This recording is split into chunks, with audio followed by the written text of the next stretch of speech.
de decompresión y espero que sea de vuestro agrado, ¿de acuerdo? Yo también os daré mi correo electrónico al final por si queréis plantear alguna duda, que igual pues, sea un poquito más de no de compartir en público. Y acerca de la guía, pues bueno, es una primera guía de este tipo, acerca de las alteraciones cognitivas y comportamentales severas en la ELA y cómo procedernos la palabra, pero qué se puede esperar, qué se puede hacer, porque hay mucha tela que cortar, hay mucho desconocimiento por parte de los cuidadores y de la comunidad clínica cada vez menos, pero sigue siendo una realidad que convive con la ELA, que es menos explorada por muchos motivos, cada uno de ellos pues voy a repasar a continuación. ¿Habéis visto que he cambiado de diapositiva? ¿Se puede ver Sí, sí, el se ve, cambio? se ve. Vale, estupendo, gracias. El índice, pues bueno, voy a repasar acerca de cuáles son las características cognitivas que hay en la ELA, los principales puntos que pueden presentar alteraciones, el por qué este tipo de abordaje ha podido presentar problemas históricamente, ¿no? A la hora de hablar de ELA, por qué si tiene tanta importancia o tiene ese factor tan decisivo, ¿por qué demonios no se ha visto, ¿no? Anteriormente? Y luego el gran horizonte que tenemos allí en la lejanía, que es la rehabilitación cognitiva en la ELA, que adelanto que es un apartado que está por construir, que está construyéndose día a día de la rehabilitación cognitiva en la ELA y que son primeros pasos muy incipientes, pero que también me gustaría discutir con vosotros. Acerca de las características cognitivas de la ELA, este punto, esta frase siempre me ha parecido muy elocuente.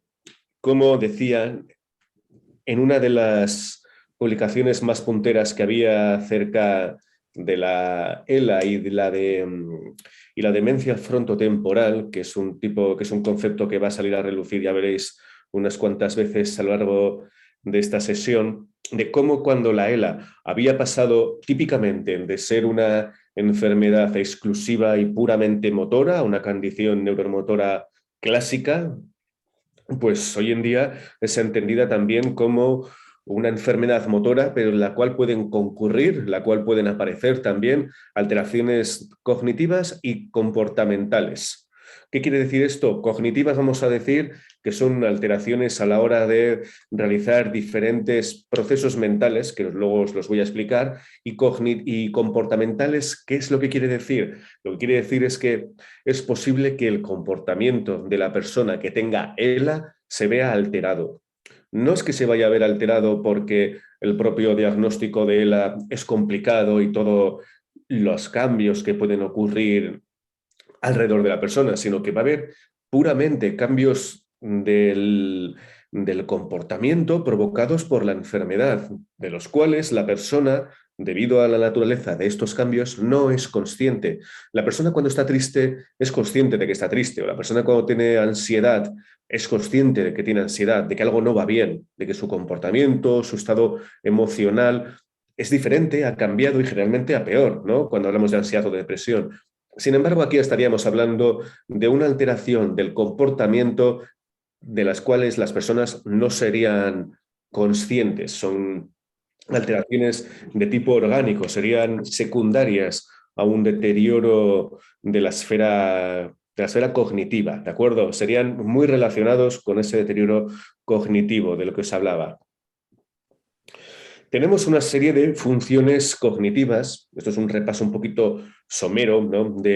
Que nos sirven a los neuropsicólogos y también a los neurólogos para entender ciertos procesos mentales que realizamos en el día a día y que son útiles para la supervivencia. Como mamíferos superiores tenemos estos, otros tipos de animales quizás no los tienen tan desarrollados o en ese nivel, pero que son normales, son habituales y los utilizamos para distintos propósitos al cabo de la existencia, al cabo de la vida.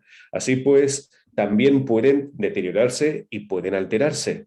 ¿Cuándo pueden deteriorarse o alterarse? Pues cuando aparecen lesiones que pueden ser producto de una neurodegeneración, en el caso de la ELA o en el caso de las demencias o ese tipo de afectaciones cuando el sistema nervioso central se ve comprometido, o puede haber, por ejemplo, accidentes cerebrovasculares o accidentes o traumatismos craneoencefálicos, como es en el caso de un accidente de tráfico, pues que pueden provocar daños en el cerebro que provocan este tipo de cambios. ¿De acuerdo?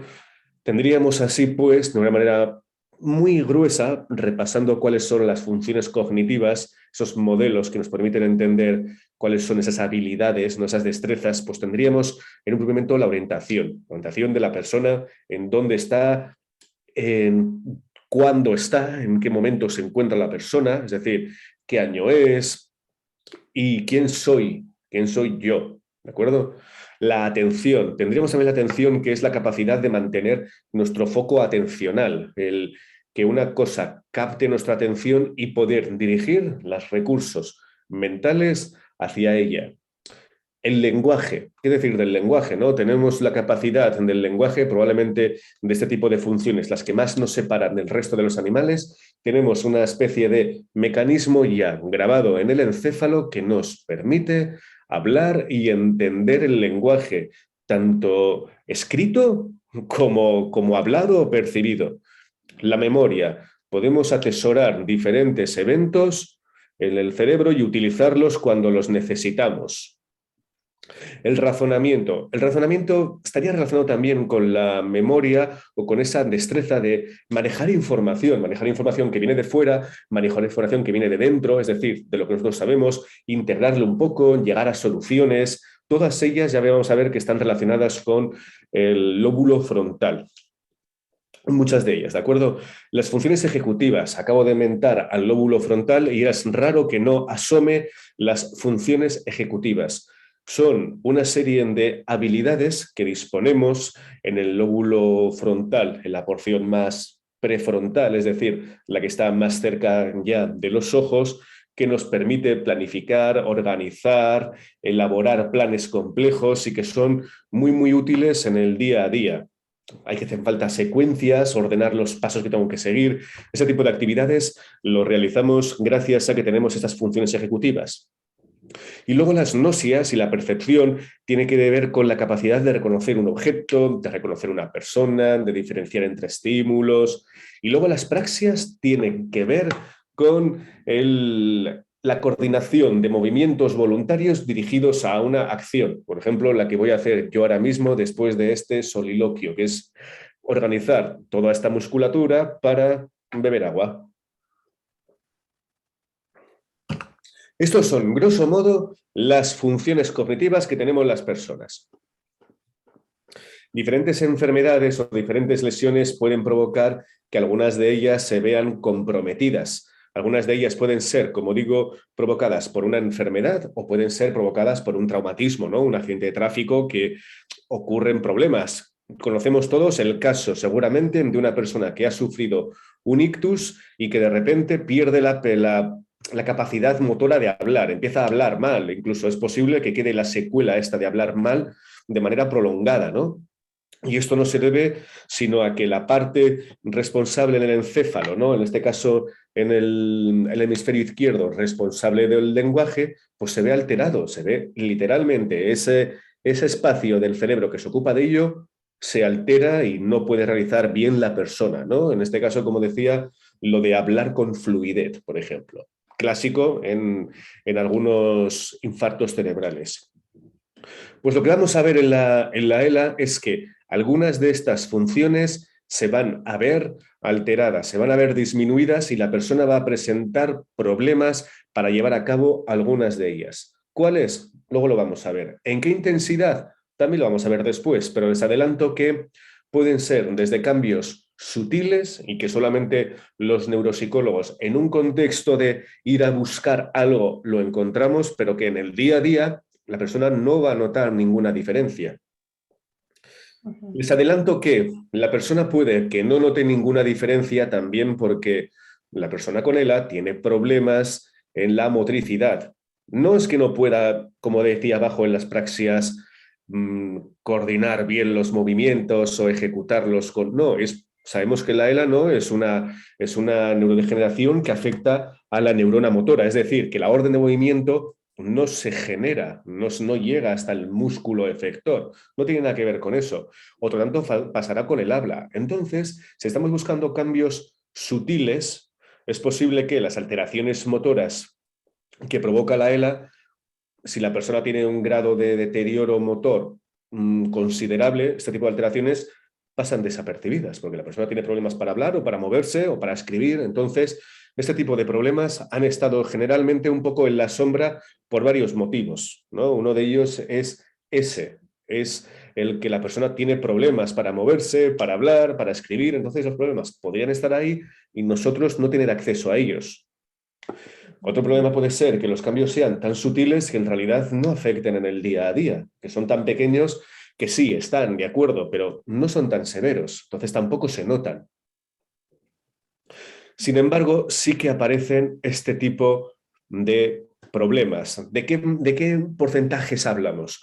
Hablamos de que un porcentaje, las estimaciones más conservadoras, hablan en torno a un 20% de pacientes con ELA que experimentan algún tipo de cambio cognitivo. Los cambios cognitivos pueden ser leves, ser tenues y que, como digo, no tienen ningún impacto en el día a día. Solamente que cuando los buscamos con herramientas más o menos eficaces para medir diferencias pequeñitas, sí que podemos encontrar algunas pautas que nos dice la persona no rinde como debería rendir. Por lo que sea, por los años de educación que tiene, por la edad que tiene, por el contexto en el que, como sea, la persona no alcanza, no está desplegando ese potencial como debería. Es posible que la persona no despliegue ese potencial por factores que no sean cognitivos, como por el hecho que tiene problemas al hablar o que tiene problemas a escribir. Puede ser, pero parece ser que este tipo de problemas no son exclusivamente motores, sino que incluso cuando podemos de alguna manera acceder a la persona a través de otros medios, esos problemas siguen ahí, siguen presentándose. Un 80% de los casos, por ejemplo, no tendrá ningún tipo de este tipo de afectación. Tendrá los eventos que se saben clásicos de la ELA a nivel motor, a nivel de este tipo de alteraciones clásicas. La ELA clásica con su generación de motor superior e inferior y los signos y síntomas características. Desarrollará la enfermedad, pero no tendrá ningún tipo de alteración cognitiva. Sin embargo, hay un porcentaje de los pacientes, un 10%, que sí tienen unas alteraciones cognitivas y comportamentales lo bastante severas, y digo lo bastante severas porque es que son llamativas, cambios del comportamiento lo bastante acusados para que lo que es normal ya no sea tan normal y entremos en el terreno de lo patológico. En el terreno, en este caso, de un hermanamiento, de una concomitancia que aparece de la ELA con la demencia de tipo frontotemporal. Este porcentaje de casos se ha visto además refrendado por algunas evidencias genéticas que han venido en los últimos años hermanando cada vez más a la demencia frontotemporal con la ELA. Así es como pacientes que luego con demencia frontotemporal han fallecido y se les ha estudiado a nivel post-mortem si había algún tipo de alteración de neurona motora, es decir, vamos a buscar características de ELA en pacientes que no tienen ELA, pero sí tienen demencia frontotemporal y se han encontrado que estábamos, por ejemplo, ante casos de incipiente alteración de la ELA, o nos hemos encontrado con casos donde a nivel genético hay un solapamiento, un overlap que dicen, donde hay muchas similitudes y genes compartidos, diciéndolo un poco gruesamente, entre la demencia frontotemporal y la ELA. Así pues, tenemos alteraciones del comportamiento que se parecen mucho a demencia frontotemporal, evidencias genéticas que se parecen mucho a demencia frontotemporal y hallazgos neuropatológicos, es decir, unos tipos de neurodegeneración que son específicas de ambas enfermedades que es relativamente frecuente que aparezcan juntas. Entonces tendríamos tres tipos de evidencias que sostendrían la existencia o posible existencia de una relación entre la demencia frontotemporal y la ELA. ¿Explicaría esta relación entre la demencia frontotemporal y la ELA algunas alteraciones del comportamiento severas, es decir, donde hay una alteración cognitiva lo bastante acusada como para decir, esto ya es serio, esta alteración es seria. Sí que las hay, sí que las hay. El problema es qué hacemos con el grueso de pacientes con ELA que tienen o no tienen ninguna alteración cognitiva o que tienen ese 20% de alteración cognitiva que no es lo bastante agudo, no es lo bastante importante en términos de, ¿cómo decirlo?, de lo florido que es la sintomatología cognitiva como para, entre comillas, preocuparnos con ellas. Algo hay que hacer con ello y esta zona de grises donde no es demencia frontotemporal, pero sí que hay alteración cognitiva, es la que puede presentar mayores desafíos a la hora de hablar un poco sobre las alteraciones cognitivas en la ELA. ¿Qué sabemos de este tipo de alteraciones cognitivas? De un lado sabemos que no se asocia, no está relacionado con el grado de deterioro físico, que una persona con ELA puede tener un grado de alteración motora o de dependencia motora muy elevado o muy poco elevado y sin embargo el tema de la aceptación cognitiva va a ir como por otro lugar, que no es que haya mayor deterioro motor, mayor alteración cognitiva, sino que no hay una relación aparente. Que este deterioro es principalmente de tipo ejecutivo. Aquí les mostraba cómo las funciones ejecutivas son las que mayor aparecen deterioradas en la ELA. La planificación, la organización, la secuenciación, llevar a cabo un orden, también el razonamiento se vería afectado. Esas son las que principalmente hemos encontrado y en mayor número alterados en la ELA. También se ha encontrado una alteración del lenguaje bastante acusada en un porcentaje de pacientes, pero es que aquí viene la cosa, aquí es donde realmente se complica.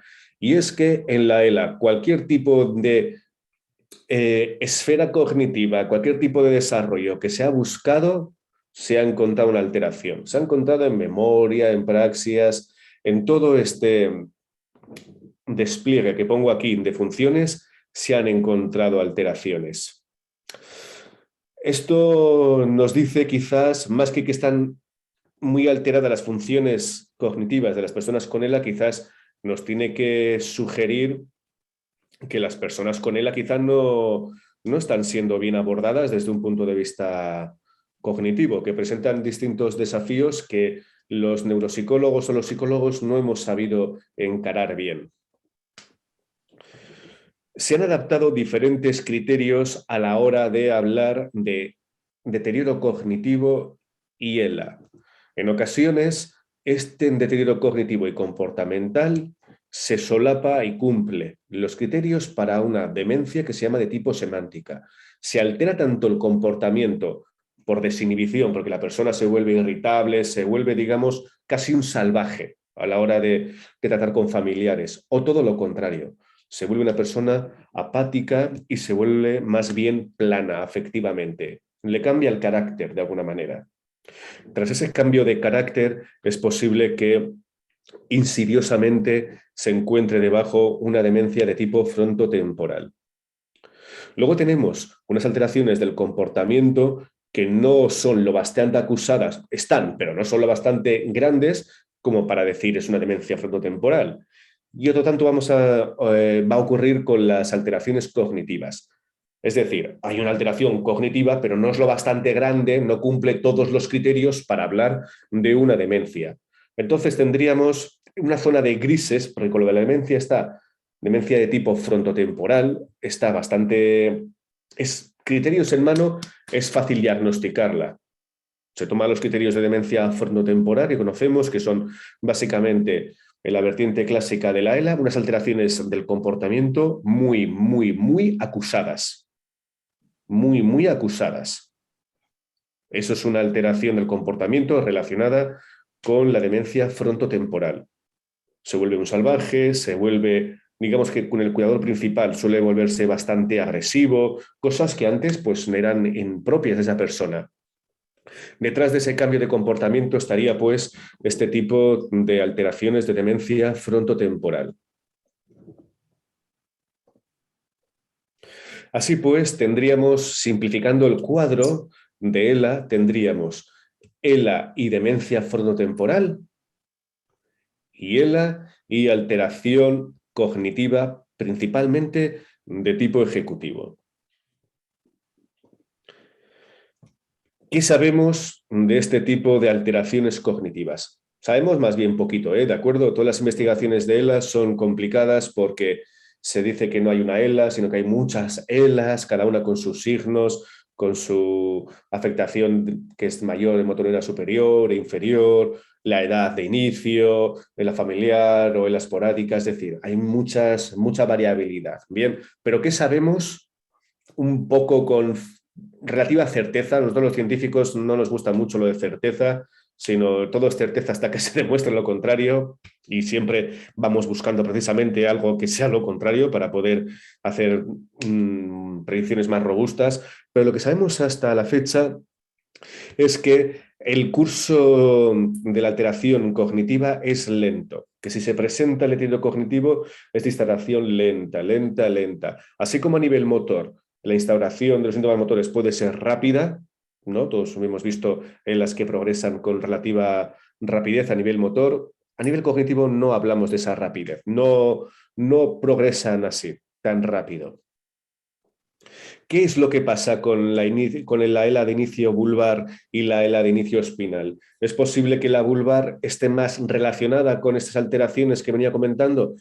Parece ser que sí. Parece ser que sí, aunque hay estudios que dicen que no necesariamente, pero históricamente se ha vinculado a que la ELA de inicio vulvar, cuando hay un mayor compromiso vulvar y de la motoneurona superior, se relaciona más estrechamente con ese tipo de alteraciones. Y el pronóstico. Parece ser que la aparición de este tipo de signos y síntomas cognitivos y comportamentales acortan la vida del paciente con ELA, aunque no se ha replicado siempre, es decir, no siempre se ha encontrado esto, e incluso se ha encontrado lo contrario, que podría tener un efecto protector y prolongar la vida de las personas. Es un poco contradictorio, pero es que es lo poco que sabemos a día de hoy de esto. Lo poco que sabemos con relativa certeza, siguiendo a un grupo grande de pacientes, siguiéndolos durante mucho tiempo, investigando a estas mismas personas para saber qué es lo que va a pasar. Es complicado investigar con pacientes de ELA, como ya os podéis imaginar. La estabilidad del deterioro en 7 meses parece ser que es relativamente estable.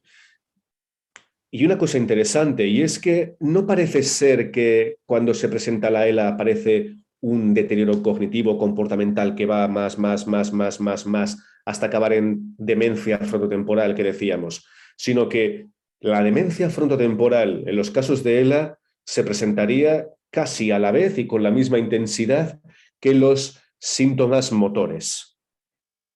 ¿Se entiende? No habría que entenderlo como una especie como de cima, de que las alteraciones cognitivas llegarían al tope y eso sería la demencia, sino que la demencia frontotemporal se aparecería con la misma rapidez con la que aparecen los síntomas motores de la ELA.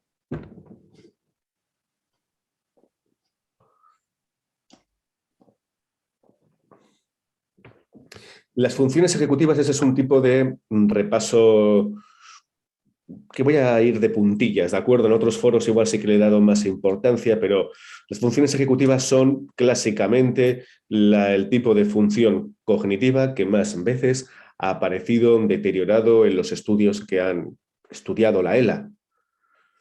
¿Por qué motivo? Se desconoce. Es posible que topológicamente, es decir, las áreas responsables de esa neurodegeneración motora, pues podría estar emparentadas, pero digamos que estamos dando un poco palos de ciego, no hay una evidencia acerca de por qué esto sucede de esa manera.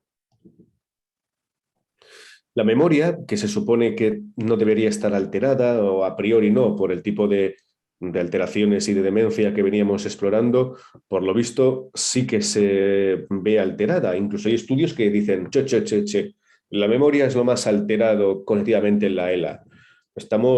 Voy a plantear más preguntas que dudas, pero es que el tema es un poco de esa manera. El lenguaje aparece alterado, el lenguaje denominativo, que básicamente lo que hacemos es decirle a la persona, oiga, ¿qué es esta foto de aquí? Esto es la esfinge de Giza, esto es un nábaco, esto es un caballete. Hay un montón de láminas que la persona tiene que denominar y vemos que la persona tiene severos problemas en algunos casos para denominar esto. Problemas que además se solapan con los problemas del habla, ¿de acuerdo? Que pueden, con la disartria que pueden tener los pacientes. Entonces, ¿dónde acaba el problema de la disartria y dónde empieza aquel lenguaje? Por lo visto, este tipo de problemas del lenguaje son independientes del lenguaje. No tiene nada que ver con que mueva la lengua mal un paciente de ELA, sino que es otro tipo de funcionamiento que tiene que ver con el cerebro y no tanto con la musculatura orofacial o con la lengua, que es lo que vemos alterado clásicamente en la ELA. La capacidad visoespacial. La capacidad visoespacial es, por ejemplo, una facultad que está típicamente alterada en la enfermedad de Alzheimer. Típicamente es como eso y la memoria es lo que más veces se ve alterado. En la ELA se supone que, porque además está en una zona que no comprometería demasiado a este tipo de funciones, y sin embargo hay estudios que, caray, han dicho que está alterado. Otros estudios que no. Es decir, hay mucho barullo, mucho ruido en esto de que está alterado y que está preservado en la ELA. El reconocimiento facial y emocional se ha visto que sí que puede presentar alguna dificultad como muy específica, que los pacientes con ELA pueden tener un problema específico para reconocer expresiones emocionales de otras personas. Son casi como curiosidades, ¿no? Les estoy comentando unas curiosidades de tipo cognitivo que tampoco influyen demasiado en el día a día, estas cosas. A nadie le van a pedir que designe el nombre de un objeto complicado o que reconozca expresiones faciales. ¿Me explico? Son solamente que la persona, si está sana o si tiene ELA, asumiendo que la ELA solo tiene un componente motor, pues no debería tener problemas para realizar este tipo de acciones, este tipo de ejercicios o test. Y sin embargo, tienen ese problema. Y ese problema además no está relacionado con el problema motor, aparentemente. Es decir, que no es que hablen mal o que tengan problemas para escribir lo que provoca esa alteración. Y luego llevamos al comportamiento. El comportamiento es una cosa que se ha visto ya bastantes ocasiones alterado en el tema de la ELA.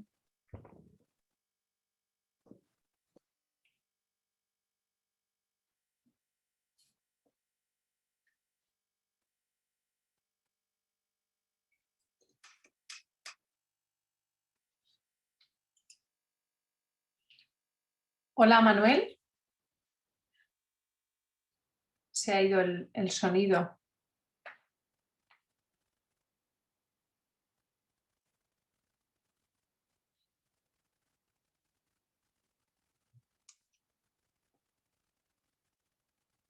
Perdonad, voy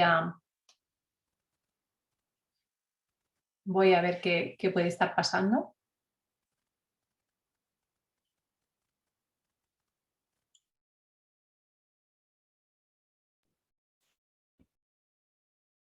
Perdón, ¿me oís ahora? Sí, sí. ¿Me veis? Vale, perdonad. No sé qué ha pasado, pero he visto una línea que ponía no sé qué, el iPad de no sé quién y se me ha congelado todo. Y ya Vale, funciona entonces, vale. estábamos en el comportamiento. Vale, sí. Y hablábamos de que las alteraciones del comportamiento son las más usuales en el paciente. El paciente empieza a comportarse, empieza a hacer cosas que antes no solía hacer. Le cambia el carácter, o bien que está aplanado, que está como le da todo igual, no quiere hacer nada, está apático, se vuelve más rígido con los horarios, con las cosas, empieza a tener como ideas raras de que las cosas tienen que ser a cierta hora, por ejemplo, o que tiene que haber ciertas comidas, o puede cogerle manía a ciertas personas, cosas que dices, bueno, pues hasta cierto punto puede ser normal cuando tienes una enfermedad que tiene un pronóstico tan complicado. Cabría esperar, ¿no?, que fuera parte del duelo ese tipo de reactividad que llamamos los psicólogos, ¿no?, emocional o esa reacción emocional que diría cualquier persona. Y sin embargo, vemos que aquí va más allá. Estaríamos hablando de un comportamiento apático clásicamente observado en pacientes con este tipo de demencia que os he comentado antes, de la demencia frontotemporal, o puede todo lo que ser, que puede que sea todo lo opuesto. Yo recuerdo siempre el caso de un paciente que en una consulta, bueno, estaba feliz de la vida, estaba casi eufórico y estaba encantado. Y yo dije, caray, pues bueno, me encanta que esté llevándolo de esta manera, tendrá sus más y sus menos, pero mira, los días que tiene buenos, pues que lo disfrute mucho. Y mientras yo por aquel entonces era un estudiante de doctorado y conforme estuve con él, me empecé a dar cuenta de que esa persona tenía una alteración del estado del ánimo compatible con una demencia frontotemporal. Había perdido, digamos, una capacidad de juicio y sensatez y digamos que la persona terminó por ofrecerme las llaves de su casa literalmente ofreciéndome las llaves de su casa en la costa de no sé dónde, para que yo también hiciera uso de esas instalaciones, porque yo había sido un muchacho muy simpático durante la evaluación. Y ¿Y bueno, hasta no me qué punto, acuerdo. Manuel, perdona que te interrumpa, porque de cara un poco a los cuidadores, ¿dónde encuentran la línea en el que ellos dicen, esta persona quizás no podemos confiar en ella en la toma de decisiones? Sobre todo estoy pensando en la toma de decisiones terapéuticas, Claro. son las que me preocupan. Mm. Desde luego. Cuando es que es la urgencia que puede tener este tipo de diagnósticos radica principalmente en ese tipo de decisiones que hay que tomar basadas en cómo va a estar la persona, lo que reste de vida, que sabemos que en un contexto de la se ve reducido, y si esta persona que tiene la enfermedad es capaz de tener un buen juicio y ser responsable de lo suyo y de lo de los demás. ¿Dónde está esa frontera? La respuesta es más o menos evidente. La respuesta es que si nosotros empezamos a percibir, y además es que no es que empezamos a percibir, porque coño, me lo acaban de decir en un taller, sino que es una cosa que ya viene siendo, cuando sucede, viene siendo lo bastante raro como para que uno pueda enumerar distintas situaciones a lo largo de los últimos meses donde ha habido algo raro. Se puso a gritar sin control, de repente alguien le dijo que tiene que esperar un turno, por ejemplo, en la calle al realizar alguna gestión y no respetó el turno, o que se encara a una autoridad, por ejemplo, a un policía o cosas así. Alteraciones del comportamiento extrañas. Eso es lo que estamos buscando. Si vemos alteraciones de comportamiento extrañas, ¿qué quiere decir esto? Que la persona empieza a hacer, la persona con ELA, empieza a hacer cosas que no eran típicas de esa persona. Si una persona siempre ha sido callada y reservada, ¿es posible que siga siendo callada y reservada porque tiene ELA? Pues sí, claro. O una persona ha sido más o menos festiva y locuaz, o quiero decir, habladora y festiva, y tiene ELA y lo es, de acuerdo. El problema es cuando es al revés. Cuando es una persona locuaz y festiva y después de la ELA observamos un cambio de carácter de tipo apático. Y al revés, cuando una persona, no suele ser así, pero cuando una persona más bien reservada y calmada empieza a tener pues, un comportamiento más excéntrico o extrovertido, maneras de pensar un poco raras. O cuando no te puedes fiar directamente, porque y esto es una cosa que ven mucho los pacientes que sí que lo dicen, sí, esto me pasa. Cuando no se le puede dar un sobre y decir, oye, ve al banco e ingresa este dinero en este número de cuenta y no este otro, ¿eh? Tienes que darte cuenta de que es en este número de cuenta exactamente. Es una actividad que podríamos actualmente confiar a cualquier persona, antiguamente, pero que a tenor de los cambios que vienen sucediendo en la última temporada, como que ya no te quedas tan tranquila, como que le ves cosas raras y dices, coño, igual no me fío del todo.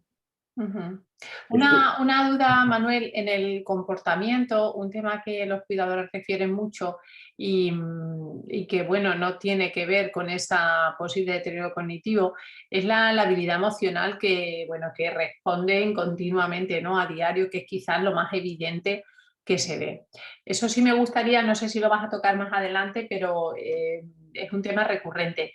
Y esa labilidad emocional a veces llega a un momento que les limita, pues por ejemplo la visita con amigos porque se van a emocionar demasiado, y al final tienen conductas evitativas porque realmente lo pasan mal. Avergüenza, sí, sí, avergüenza a la persona, es un hecho, eso también lo he visto muchas veces, sí. Lo que Patricia estás refiriéndote se llama el afecto pseudovulvar, ¿no? La degeneración pseudovulvar. Quiere decir también la habilidad emocional, lo que está diciendo es como un estímulo emocional pequeñito, bien sea por felicidad o bien sea por tristeza, desencadena una respuesta emocional por parte del paciente desproporcionada. La persona se pone a llorar, se pone a reír y no puede controlar, por ejemplo, lo de la risa. Yo he estado, por ejemplo, con pacientes que sí que es cierto que han tenido este afecto pseudovulvar con la P delante, ¿no? De pseudo vulvar, te han acusado que se ponía a reír como un niño jocosamente cuando hablaba acerca de cómo había sido el diagnóstico de la ELA. Es decir, en este caso ya ni siquiera era que el estímulo triste había desencadenado, no, el llanto. Es normal que una persona pueda emocionarse rememorando esos primeros días de tensión, de, bueno, me han dicho que tengo esto, tal, y que sienta tristeza. Es natural, ¿no? No cabría esperar de ello ningún tipo de fenómeno ajeno, pero aquí estaríamos hablando que algo ya que no es lo normal. Lo normal es que lloramos con mucha facilidad, ¿no? Reímos con mucha facilidad y en el caso este era que reía, ja, ja, ja, como un niño y no podía evitarlo. Y por supuesto la persona estaba súper abochornada. Sentía Sí, sí. como ¿cómo decirlo? Una especie como de vulnerabilidad de que me está pasando esto y me da. O sea, lo que referían era, y varios casos de pseudovulvar que he visto, que son simple y llanamente la vergüenza de que no quiero que me vean así, no quiero que me vean en una silla, no quiero que me vean con problemas para hablar, no quiero esto y encima no quiero que vengan a casa y me van a encontrar que voy a estar llorando y demás porque es que no puedo controlar lo del llanto. Entonces, es natural que en algunos estadios esto pueda ser un problema y hasta qué punto hay que darle importancia o hay algún tipo de cosa que en los otros, bueno, sé que hay medicación dirigida a eso, que llegado el momento, pues se puede dirigir la opción terapéutica hacia ese lado, pero nosotros como psicólogos no tenemos nada que hacer porque el paciente tampoco tiene nada que hacer. No es que la emoción, no podemos trabajar sobre una emoción, es una reacción de emoción que no controlamos, no controla el propio paciente. Mm. Tenemos acaso que trabajar en ese... En el En papel del cuidador, o sea, sí claro, comprender, claro, es un poco en eso, en referencia a tu guía, ¿no? Que claro, sobre el paciente es verdad que no podemos hacer nada una vez que aparece eso, salvo la medicación en los casos más extremos, sí. pero sí en referencia, ¿no? A qué postura tiene que tomar el cuidador ante estos episodios en casa. Y ahí sí que tiene que tener una cierta formación los cuidadores o los familiares o incluso los propios profesionales, ¿eh? Sí, desde luego. Tratan, ¿eh? A los fisioterapeutas que están con ellos en el día a día, ¿eh? Que tienen un contacto muy cercano y durante mucho tiempo, tienen que saber cómo manejar esto. Me gustaría también hacer hincapié en que existe el dicho este de que cuando uno tiene un martillo todo le parecen clavos.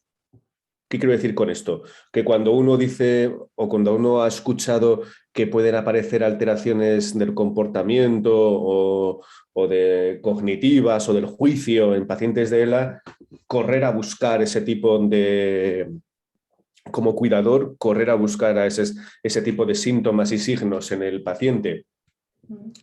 Probablemente si los buscas no los vas a encontrar porque si realmente estuvieran, tú no tienes que buscarlos, ya los sabes. Ya ha habido incidentes, ya ha habido cosas que te han hecho a ti sospechar que, coño, todo no puede ser por la enfermedad. Hay cosas, cambios de carácter, irritabilidad, malas contestaciones, agresividad. Por ejemplo, agresividad, que es una cosa que no se habla mucho, pero está ahí en el cuidador. Es posible que experimente agresividad Uh-huh. por parte del enfermo. Sí, Y claro, cuando los problemas de movilidad hace que esa agresividad no vaya a ser pegarle porque no podría, pero sí tirar algo o si bueno, tener a veces unas conductas que puede ser de un trato indigno hacia su cuidador, ¿no? Por De ejemplo, alguna manera es la única manera que tienen de castigo, ¿no? A ese cuidador. efectivamente. Además, hay un estudio en China que no he podido encontrarlo al final, lo tengo perdido entre más de 600 artículos que tengo en una carpeta, pero que hacía referencia a que qué es lo que más pesaba en el cuidador. La afectación motora, es decir, tener que la persona ayudarle en el día a día las tareas, el darle la vuelta, todo este tipo de cuidados, ¿no? En la alimentación.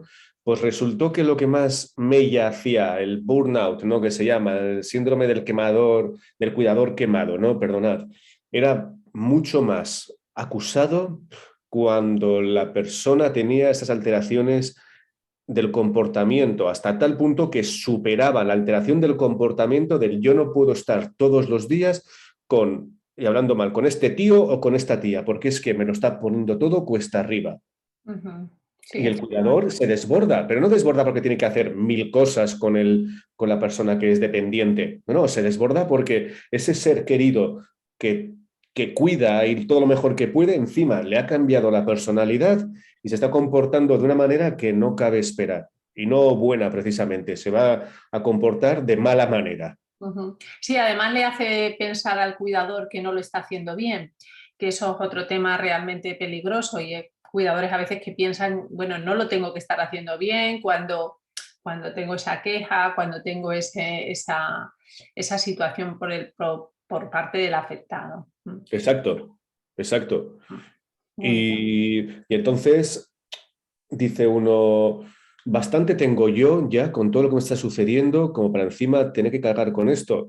Y claro, pues luego a nivel social este tipo de asuntos también pues se resienten. Comentábamos esas pequeñas cosas que igual en los libros de medicina o de neuro no son tan habituales, pero como pues puede haber vergüenza, no solamente por la labilidad emocional, sino porque es que no quiero que le vean así, porque es que está histérico, está enfadado o está no sé, o está que no se está enterando de que en realidad tiene una enfermedad muy grave Sí, y que no quiere efectivamente. usar, por ejemplo, el espesante o que no quiere utilizar o que cada vez no come con la delicadeza suficiente y cualquier día se va a atragantar. Este tipo de luchas que complica la enfermedad y que a la hora le sumamos ese tipo de afectación.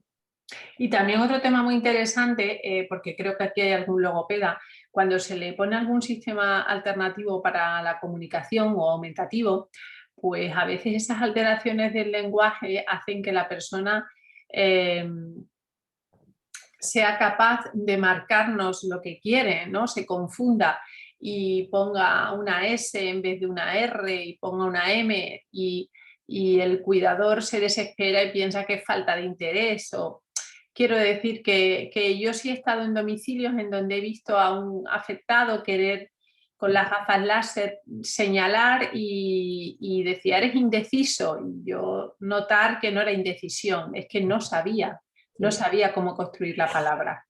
Claro, Efectivamente.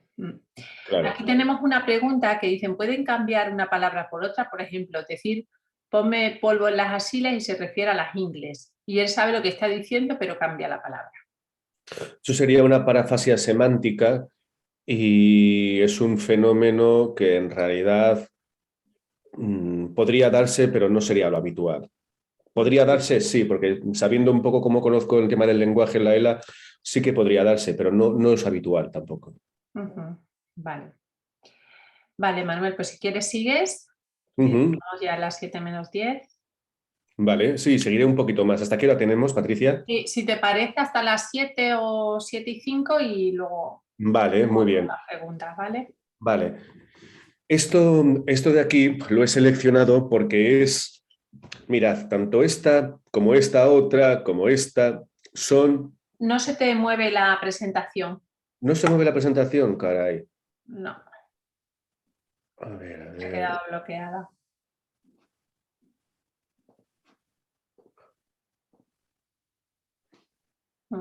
¿Se ve ahora?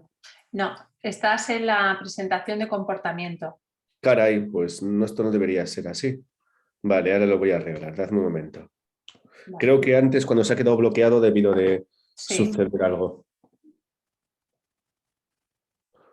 ¿Ahora se ve? Tampoco, ¿verdad? no, todavía no.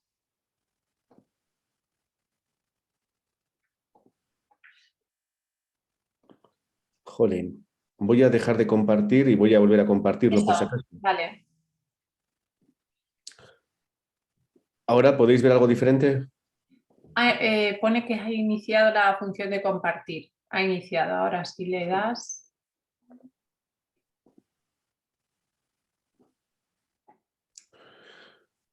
A mí me dice que sí que estoy compartiendo la pantalla. Cuando podáis me confirmáis que efectivamente se ve o que no se ve.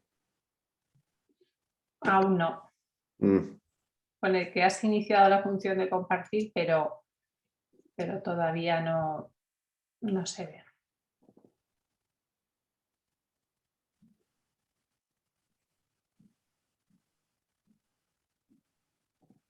Bueno, sí. Bueno, mientras tanto, Eso, si... si quieres ya pues los 10 últimos minutos, si te parece, sobre todo un tema que yo veo, Manuel, súper importante es que desarrolles un poco la parte que en general a los cuidadores más les preocupa, porque como muy bien dice, las funciones ejecutivas por sus problemas de movilidad no se detectan y sería cómo canalizar o cómo gestionar esa, digamos que irritabilidad del paciente, es decir, animar a los cuidadores a formarse, ¿no?, a nivel conductual en este tipo de gestión, porque va a complicar mucho los cuidados, va a complicar bastante los cuidados. Y luego llegará el momento de la toma de decisiones terapéuticas, que el paciente la tiene por delante y que quizás es fundamental notificar al neurólogo en el caso de que no lo haya detectado, que se tenga que hacer esa exploración neuropsicológica, ¿no?, antes de tomar una decisión de, bueno, se me ocurre de traqueotomía, sí o no, en donde veamos las capacidades que tiene el paciente, ¿no? Sí, desde luego. Eso es todo. ¿Por qué es tan importante esto? Porque el paciente de ELA es totalmente dependiente y si no lo es, lo será del cuidador o cuidadores principales. En algún momento del recorrido de la enfermedad, podrá ser antes, podrá ser después, pero va a llegar ese momento. Es un evento que conocerlo y asumirlo a la medida de lo posible puede facilitar mucho el encarar en distintos hitos, en distintos momentos que van a suceder, encararlos con éxito. ¿Qué es lo que sucede? Que hay una especie de aparición, ¿no?, de invitado no deseado en todo este escenario, que es cuando pueden ocurrir esas alteraciones del comportamiento que son muy notables. ¿De acuerdo? Tanto es así que, como son de este tipo y tan notables, interfieren en la calidad de cuidado que soporta el paciente.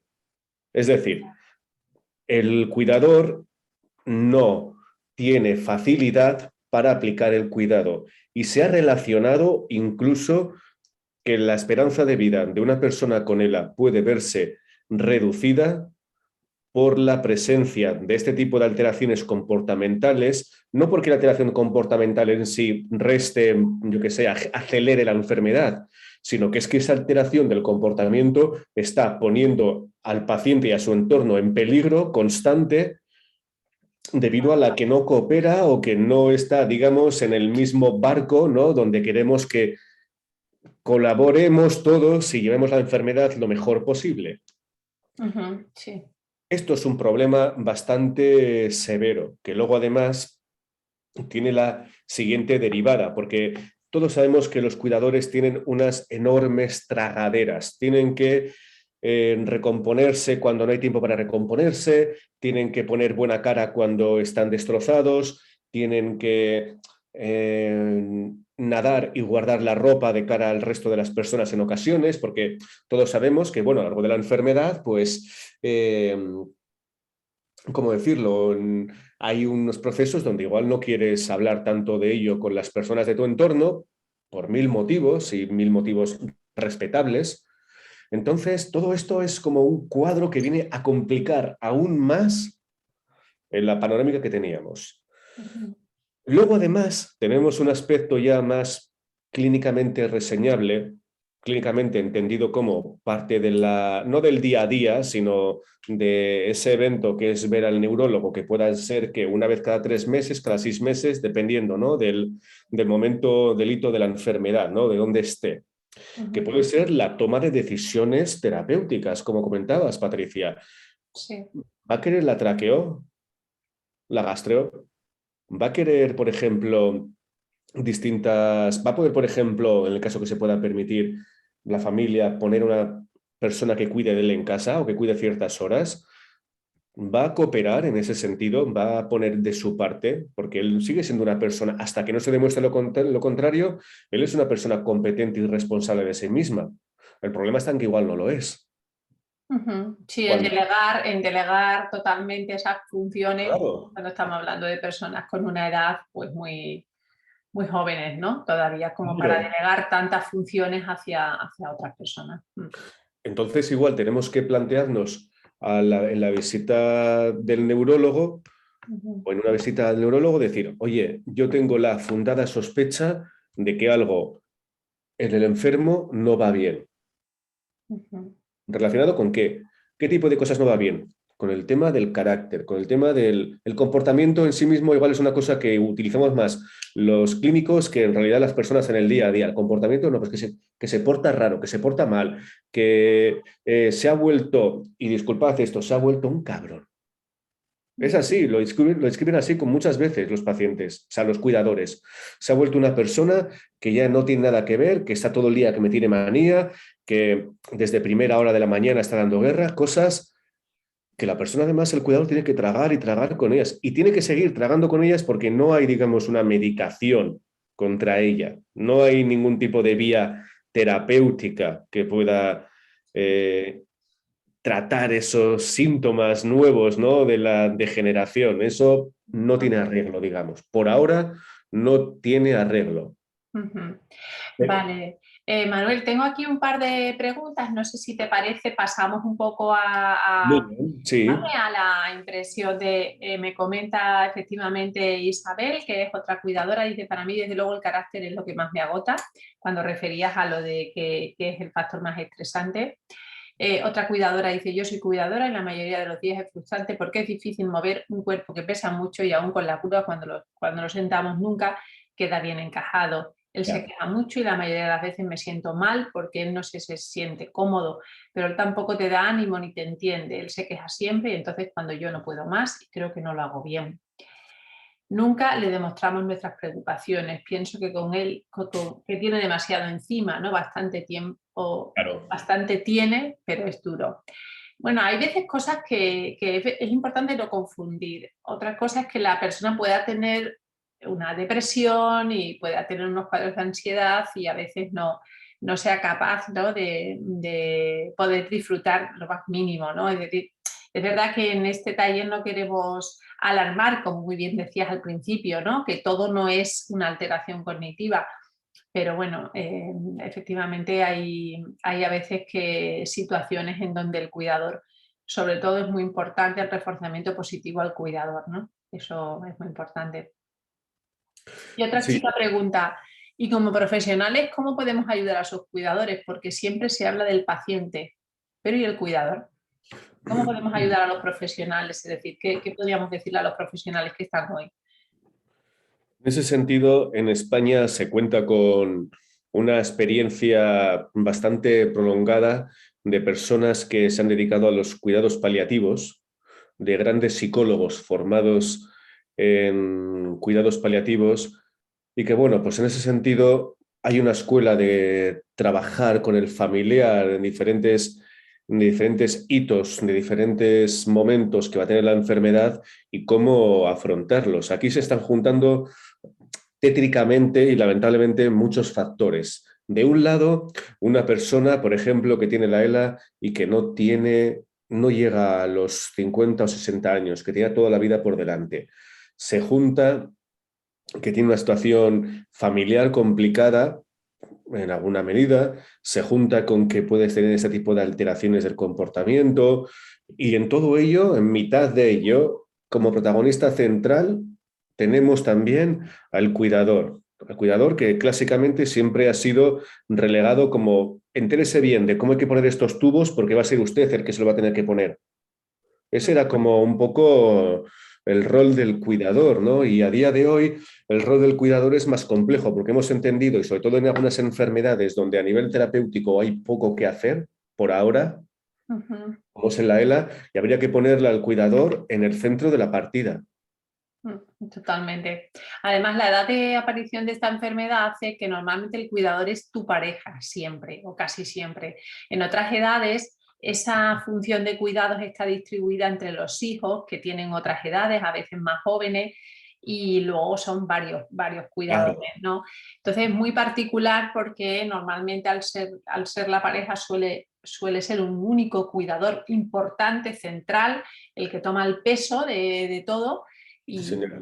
y la edad hace que sea muy particular, ¿no? El perfil del cuidador de ELA. Y luego a los profesionales, ¿qué podríamos decirles? Es decir, ¿cómo encarar cuando vemos esta atisbo de que existe alguna alteración cognitiva?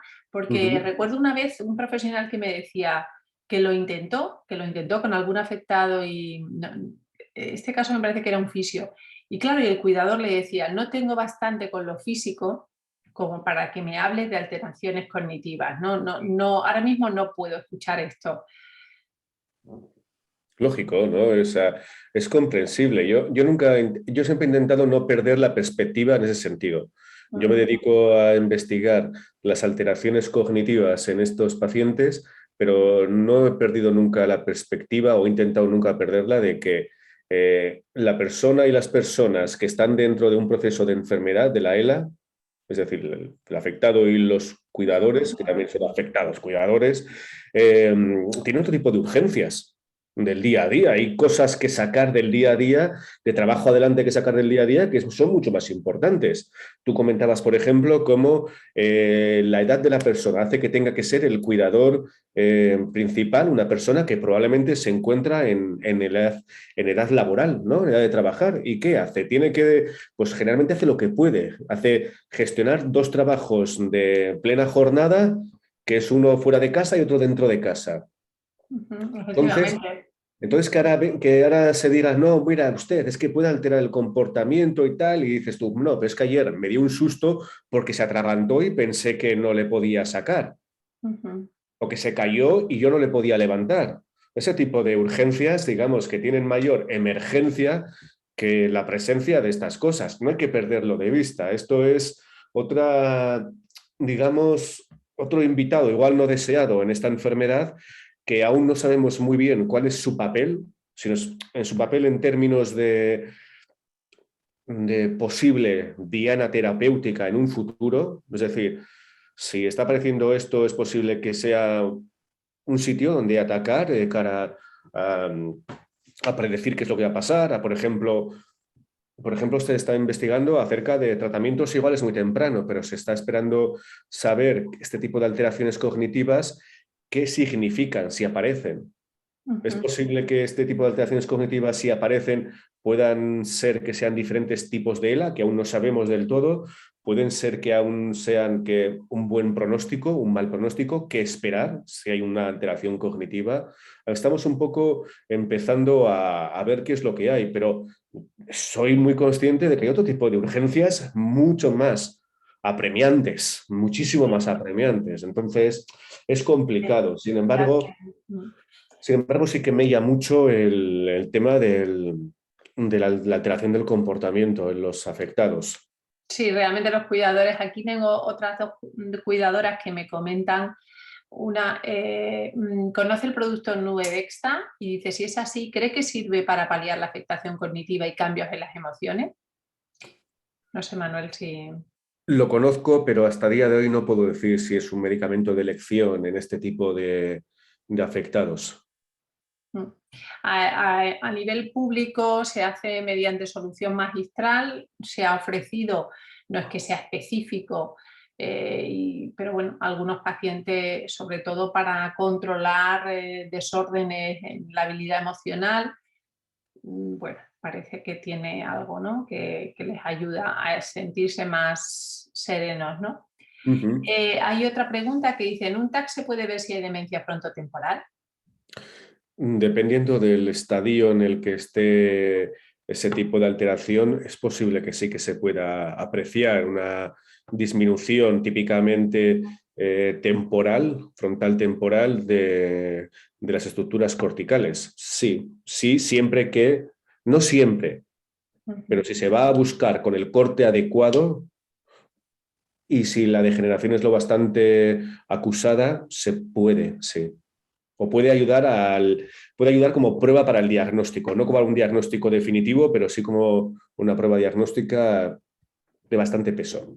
Ujú. Hay otra cuidadora que en general dice que, bueno, que cuando vieron su caso huyeron, ¿no? Los psicólogos de cuidados paliativos, ¿no? Y dice, por eso digo mil veces que no se trata solo de ser a nivel académico o buen profesional, también de mostrarlo clínicamente, ¿no? Bueno, la ELA realmente es una enfermedad que es un reto para todos los profesionales por la implicación emocional que nos conlleva y por la dificultad de la enfermedad y la enorme variabilidad de la enfermedad. No con eso excuso al compañero, pero a veces realmente es un gran reto, ¿no? Intervenir con un paciente de ELA y dependiendo del estadio en el que se encuentre. Sí, así es. La verdad es que nadie está preparado. Los cuidadores tienen que aprender sobre la marcha a enfrentarse a ese tipo de pacientes. Los psicólogos, desde luego, tienen mucho que aprender, tienen que pasear más por unidades de diferentes... tenemos eso pendientes, ¿no? De los psicólogos. Tenemos que pasear más por algunas unidades médicas o neurológicas para aprender más, no solamente y salirnos un poquito de la academia y lo que dicen los estudios y sí bajar a tierra y tocar al paciente cuando se pueda, claro, pero ya sabéis por dónde voy, e involucrarnos más y ver que las cosas son muy complicadas en algunos casos, que son más complicadas de lo que parece y que puede haber gente con buena voluntad, pero que no es suficiente y que se juntan muchas cosas en una enfermedad como la ELA, que es muy cruel, que cada enfermedad dice lo mismo seguramente de sí misma, Ujú. pero es que la ELA es que es manifiestamente cruenta. Entonces, tenemos que tener una sensibilidad, creo que particular, los psicólogos. Sí, efectivamente, creo que cada día más, ¿eh? Creo que cada día estamos acercándonos a este mundo. Otra cuidadora pregunta, ¿de qué manera tenemos que actuar cuando contesta agresivo? Me imagino que no hay una única respuesta porque dependerá de la frecuencia de esas contestaciones, como no es una pregunta sencilla, pero no sé si puedes mínimamente dar unas pautas de... Sí, la pauta es la siguiente. Primeramente, hay que saber que esa agresividad no es dirigida contra tú como cuidador o tú como cónyuge, sino es una agresividad de una persona que no puede controlar esa agresividad. Hay que saber esto. La persona no es consciente de lo que está haciendo. ¿Eso hace daño? Por supuesto que hace daño, claro que hace daño, aunque lo haga sin querer, claro que va a hacer daño, pero hay que interiorizar muy mucho y muy bien e intentar disculpar de alguna manera ese tipo de comportamiento. Tenemos que hacer el salto, que es muy doloroso, pero el salto mental de que es que, igual que tiene un problema de la motricidad, de que no puede moverse o que no puede hablar con facilidad, que no tiene la capacidad de juicio intacta y que va a portarse mal y que va a pillarse unos rebotes eh, totalmente desproporcionados y que va a insultar y que va a ir a hacer daño, porque la persona no es que haya perdido la cabeza como en el Alzheimer, no, no, la persona tiene digamos, una capacidad de juicio que está más o menos preservada, pero el comportamiento aparece totalmente desestructurado, con lo cual, lo único que se puede decir es, uno, no se puede razonar con esa persona que tiene este tipo de alteración. O por lo menos en ese momento, ¿no? Porque a veces hay cuidadores que dicen a lo largo de los días o del día hay momentos donde no tomas lucidez, no tomas empatía Claro, por claro, su parte, claro. pero en ese momento de situación agresiva no se puede, no se puede. No se puede, lo que se puede hacer es alejarse uno, literalmente alejarse, decir, bueno, pues cuando te calmes ya volveré de nuevo. No sé si me explico, es un poco lo que se Sí, puede yo creo que recomendar, ¿no? Y no hay ninguna guía que diga lo que hay que hacer, es un poco como de cajón de saber que la persona no lo hace a propósito. sí, sobre todo es el salto de entender que hay quizás también una patología no solo física, y cuando creo que las personas que hemos observado a padres con hijos que tienen alteraciones cognitivas, vemos la enorme paciencia, ¿no?, que desarrollan cuando ven esas alteraciones del comportamiento, como por ejemplo el Asperger, ¿no? Sí. Otra cuidadora dice, ¿existe algún programa o recurso de una formación inicial a la persona cuidadora cuando se le da el diagnóstico de ELA que recoja todos los síntomas que se van a dar, tanto a nivel físico, psicológico y cómo afrontarlos? Es que saber todo, ¿verdad?, cómo es tan variable esta enfermedad. Ya. A mí no se me ocurre que, bueno, la labor en ese sentido que más se está trabajando son las asociaciones de pacientes. Es que Totalmente. son las que están trabajando en esa contención, en ese sentimiento de piña, en ese sentimiento de cada vez que me entere de algo nuevo os lo voy a comentar, cada vez que haya algún avance en no sé dónde. La asociación de pacientes es el sitio en el que uno tiene que estar si quiere saber qué hacer en esos primeros pasos. Muchas gracias, Manuel. Yo también estoy contigo. Muchas veces las personas se acercan con mucho miedo a la asociación de pacientes porque le da miedo conocer, le da miedo tener contacto. Pero bueno, si algo bueno ha traído el COVID es que esta plataforma hace que muchas personas en su casa puedan ser anónimas, formarse, ¿verdad? Y no era tanto como en los talleres presenciales, que había muchos cuidadores que le imponía ver a otro afectado, ¿no?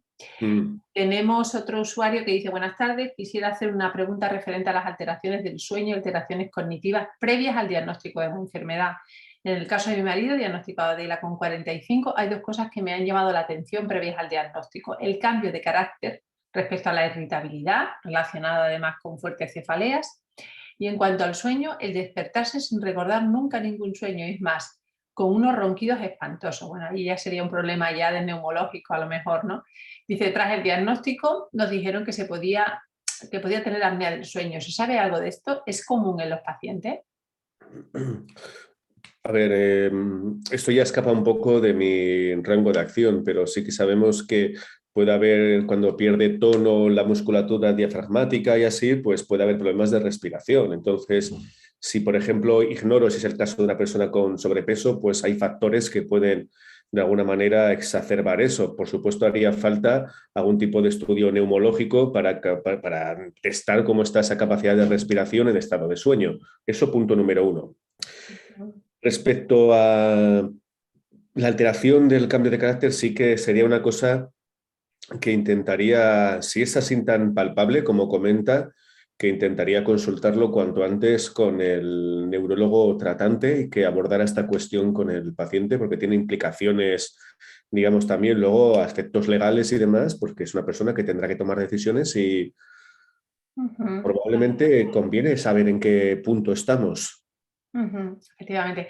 Hay otra persona que dice, ¿por qué tiene que decidir si van a querer traqueostomía y gastrostomía desde el principio? ¿No es demasiado cruel? Bueno, yo creo que no lo habrá entendido bien. Desde el principio no, sino en el momento que toque. Nadie pretende saberlo siquiera, y es una cosa muy importante. No todos los pacientes de ELA serán candidatos a traqueostomía. Habrá muchos pacientes que nunca tengan que decidir eso por diferentes motivos. Por lo tanto, no tiene ningún sentido. Yo siempre digo que tenemos que hacer cosas que aportemos al paciente algo, no que le incrementemos el nivel de angustia, ¿no? Si no, mal hacemos, ¿no? Eh, eh, Hay una cuidadora que dice, después de 9 años es la primera vez que oigo hablar de la demencia, de la ELA frontotemporal. Gracias, Patricia, buen trabajo, nos ayuda mucho.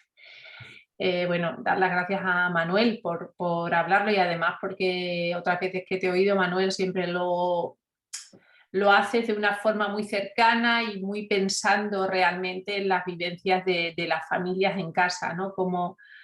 como lo viven, qué poca comprensión. Bueno, había otra chica que también decía, oye, es muy cruel dejarle un berrinche. Bueno, todo depende de la situación en casa, de los años de cuidado, ¿no? Yo tengo cuidadoras que llevan 17 años siendo cuidadoras y a veces es como ellas también, yo diría que tienen una fragilidad en su salud mental. Ellas no son de hierro, o ellas y ellos, voy a incluirlos, no son de hierro, ¿eh? También el cuidador tiene derecho a ser frágil, a ser débil y a veces pues estar cansado. Tiene la obligación de estarlo, ¿no? Jolín, es que, ¿cómo no va a estarlo? ¿Cómo no va a estarlo? Es que la verdad es, supongo que es lo que nos toca. Es cierto que los cuidadores seguramente no se plantean otra opción que no sea seguir siendo cuidador. Se le podrá pasar por la cabeza mil y un veces mandarlo todo a la mierda, pero sabe que hay que seguir y seguir y seguir hasta que por su parte no haya nada que hacer, ¿no? Y ese es el tema, que las alteraciones del comportamiento son lo bastante graves. No hablamos de berrinches o no, hablamos de cosas bastante serias que están haciendo que la enfermedad tome otro rumbo bastante severo.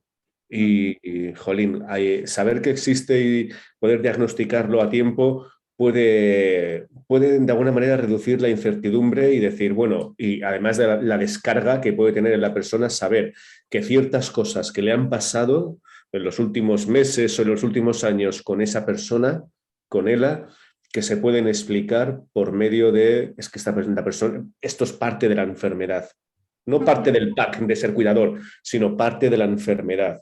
Que nos habían dicho que la ELA era una enfermedad exclusivamente motora. Mirad a Stephen Hawking, qué listo es, no tiene ningún tipo de alteración y tal.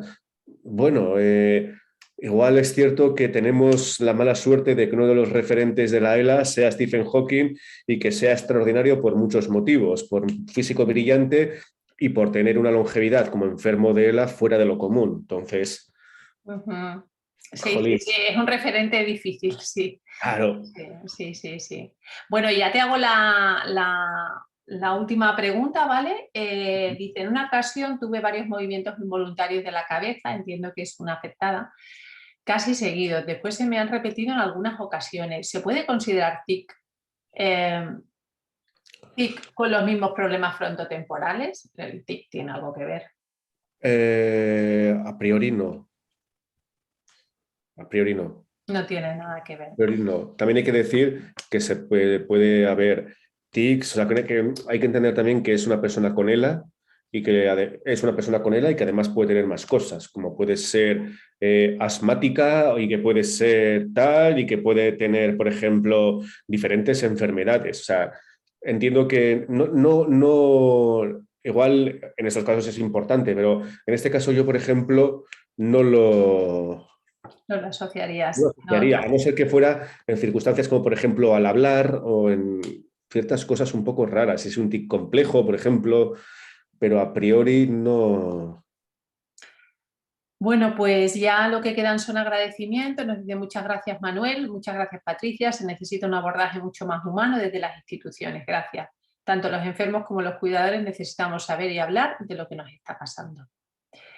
El hablar siempre, ¿verdad, Manuel? Que lo decimos que es terapéutico, simplemente compartir y, y- Sí, es. y muchas veces no parece real, pero realmente cuando estás en un foro que todo el mundo entiende lo que te está pasando y no eres juzgado, te sientes muy tranquilo. Sí. Bueno, no sé ya si quieres decir algo más o aportar. En fin, mil gracias, de verdad, muy interesante. Recomendaros a todos, de verdad, descargaros la guía. Está en Y PDF. ¿Mm? una última cosa sí me gustaría acaso decir, que también los investigadores necesitamos a veces que participéis de alguna manera u otra en las investigaciones, porque es de la manera en la que tenemos quizás acceso a más datos y generar conclusiones y ver qué hay. Entonces, pues me gustaría también pues lanzar así como al aire si en algún momento alguno de los cuidadores o alguno de los afectados, ¿no?, por ELA, pues quisiera participar en algún estudio. Y poco más por mi parte. Yo solamente agradecer que me hayáis dejado este espacio, porque yo siento mucho respeto por las asociaciones de pacientes, porque sé el trabajo que hacen, sé que son en realidad que sacan el trabajo adelante, y siempre que pueda echar un cable, ahí voy a estar. Sí, te lo agradecemos. Nos han pedido el enlace donde está la guía. He puesto en nuestra web, pero bueno, es editada por Deusto, pero nosotros, como ya era pública, ¿verdad? Pues Sí. la hemos colgado en nuestra web y pueden estar. Hay otra persona que dice, ¿cómo podemos participar, Manuel, en estos estudios? Habitualmente los investigadores a las asociaciones de pacientes nos envían, ¿verdad?, muchos cuestionarios, encuestas. Eso es. Y igual que muchos pacientes colaboran desinteresadamente en ensayos clínicos farmacológicos que son muy duros también, ¿eh?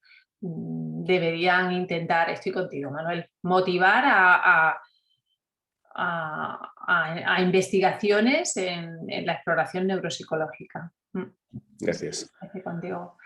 Bueno, pues nada, muchísimas gracias a todos los asistentes. Manuel, hasta la próxima, ¿eh? Mil gracias. Un abrazo a todos. Chao, chao. Chao. Cuidaros. Adiós. Adiós.